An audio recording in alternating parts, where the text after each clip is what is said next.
Wisdom is realizing that your challenges are opportunities. When you start looking at all the challenges in your life as a positive, there's some scriptures that say that all things work for good. At some point, you got to stop listening to all the outside voices around you and be the exception. How you doing, my friends? I'm going to try something a little bit different for a while and see how that goes. I'm going to try and do this a little bit more blog style, and we're going to talk a little bit about mediocrity and how to stand out from the crowd and knowledge versus wisdom, among other things. Anyways, I don't want to have to do a lot of fancy editing. I mean, I always have to do some editing, but like to minimize it and just kind of do this more like vlog style. And then we'll talk about how to stand out from the crowd. Just this morning, it was snowing out here. Now it's a little chilly, but we got the sun out and it's flying. It's been crazy weather. We got quite a few geese in the field, a couple of ducks on the pond.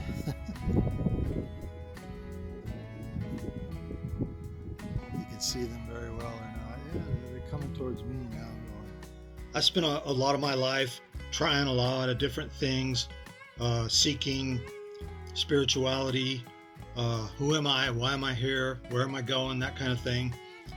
And I've tried a lot of different stuff. Also, being a long-time martial artist who, on and off for over 40 years now.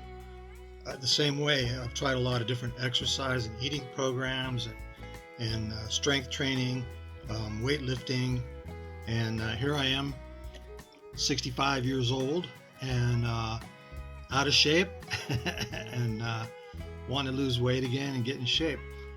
But I've always tried to look to the positive side of things. Well, I shouldn't say always. Probably for the last 10, 15 years, I've really focused on staying on the positive side of things as much as possible. But I've come to realize too that there's a balance.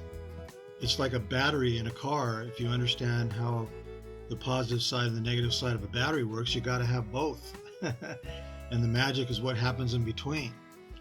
And so there's some scriptures that say that all things work for good. To those that believe, that could speak to some of the Neville stuff and manifesting and that sort of thing. But it's true. So when you start looking at all the challenges in your life as a positive, or as not necessarily a positive, but has helped you, it's made you who you are, it's made you strong. You've weathered every storm up to this point, right? So there's no reason to believe that you're not going to get through the next challenge, and you're going to get stronger from it. And I have come to realize in my own life that the times that I grew the most were the toughest challenges in my life. And I think that's true for everybody. And I've learned also that it's because I needed to learn something, and it usually was why I was going through those challenges. And so now when a challenge comes to me, the first thing I do is like, okay, what am I supposed to learn from this? Instead of complaining and moaning and groaning about it and, oh, why me, that type of thing, and getting depressed and all that sort of thing. That's one way to look at life. You got to look at your challenges as opportunities to grow and get stronger and smarter, better, faster, whatever it is you're doing. If it's in your spirituality or something physical like sports or martial arts, or mentally. That's why people go to school and go to college and spend all those years learning all that stuff, because it sharpens their skills and gives them more knowledge. And knowledge isn't the same thing as intelligence. You can gather a lot of data. That doesn't mean that you're going to use it wisely. So intelligence helps you use the knowledge that you have wisely, in my opinion. Another name for intelligence is wisdom, or at least they are very closely related, because wisdom tells us how to use knowledge for the benefit of humanity or for ourselves. Knowledge tells us when the seasons come, and wisdom tells us when to do things and use the knowledge that we have, use that knowledge to our benefit, and to when to do things and when not to do things, such as plant, harvest, and so on. Wisdom is realizing that your challenges are opportunities and not setbacks. They're steps forward on the path, my friends. They're steps to your destination, to your goals, to your dreams, to your desires. When you understand that, now you have some wisdom. And of course, wisdom comes usually from experience, mostly from experience. It can be passed on verbally, but especially when we were younger, we got to learn the hard way a lot of times, even though we were told don't do this or don't do that. But sometimes that's how also that we make a breakthrough. Oh, don't do this or this will happen. And somebody continues to try it from different angles and different ways.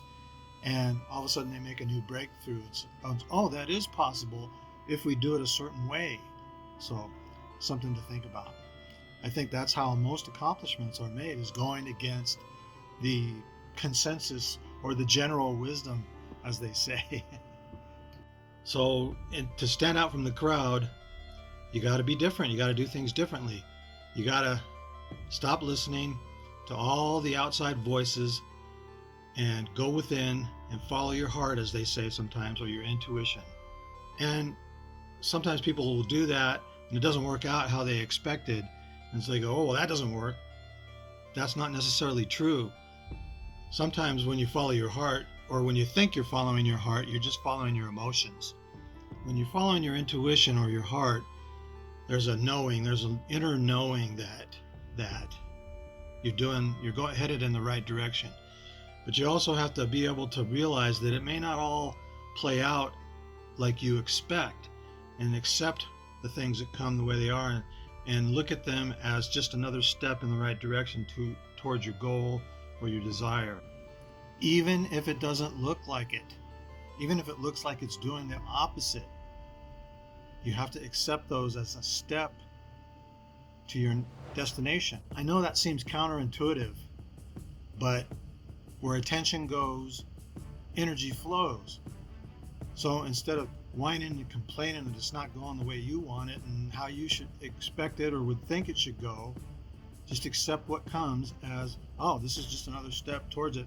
Maybe I don't see it right now, but so that takes some practice. At some point, you got to stop listening to all the outside voices around you and be the exception, be the standout. You got to remember that the advice you're usually getting from the gurus and the experts and all of that, it's meant for the masses. So if you want to be the standout, you got to be the exception. You got to come up with your own way of doing it, your own way of looking at it, or stop letting that limit you. They say, oh, do this, but don't do that. Well, if you're going to be the exception to the rule, you got to stand out. And sometimes being the exception means to take an aspect of all the different ways of doing things and then combining them or synthesizing them into a new form of doing things. That's usually who become the new standouts. So think about that, my friends.